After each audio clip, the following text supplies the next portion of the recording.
I decided to talk about John Stockton.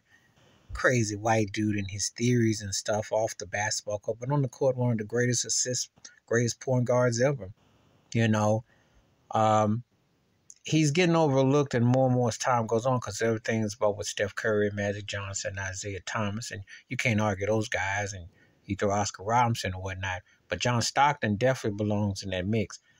He went to 2 NBA Finals. He played with Karl Malone, and Karl was the better overall player. But Stockton facilitating and leading the way was something else.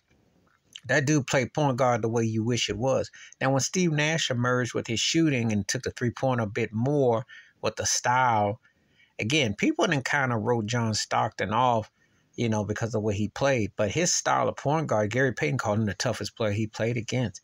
Stockton was the truth.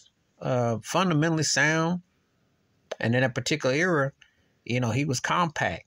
Did everything a certain way. One of those guys that, that really speaks of a different era, and different time. But he was just that good. I don't have to get into all the stats. I can just see what I remember. And for a guy to be that much of a problem that Gary Payton would say was the toughest opponent he played against is a heck of a compliment, because Glove had reputation as a defensive specialist. But Stockton made his shots. He kept everything in a certain flow. He was a catalyst for so much.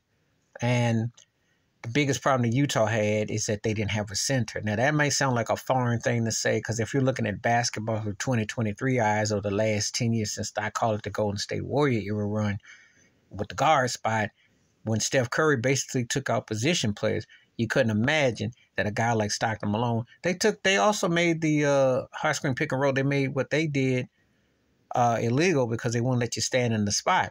So that took something out of that too. However, when they were doing their bread and butter play, those guys were like a machine of well-fine oil, and they were incredible. They had great run. They were the link between the Lakers with Shaq and Kobe and Phil, and of course with the Spurs. They were the link. They were the cursor. And Jerry Sloan was a great coach. But John Stockton, one of the baddest, purest point guards I've ever seen in my life.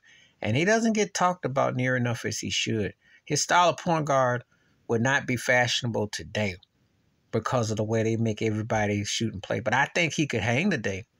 Oh, yeah. He was all-time. His steals, his assists, he could score. And you know what? He never comes up because, obviously Jason Kidd's name and some others come up. But if John Stockton played today, it'd be real interesting, especially when I look at Utah's situation with Jordan Clarkson and what they got. Imagine if Donovan Mitchell and Rudy Gobert had had a John Stockton at point guard. Might their fortunes have changed when they had that little run a few years ago? And the guy I can't name the guy right now playing for him. Because Stockton would be real interesting in today's game, because he didn't really shoot as much, but he could shoot. He remember that shot he shot over Charles Barkley when they beat the Rockets to go to the finals. He had range. He could shoot. So imagine if he played today, because you never hear anyone talk about John Stockton like that. And I know how he was about the vacation and his antics and all that and dissuade, but that was a bad white boy. Tell you. Please like, subscribe, welcome thoughts, comments, and I do respond. Thank you. Wash your hands, keep your mind clear, watch out for nothing. Share if you feel like I'm out. Peace.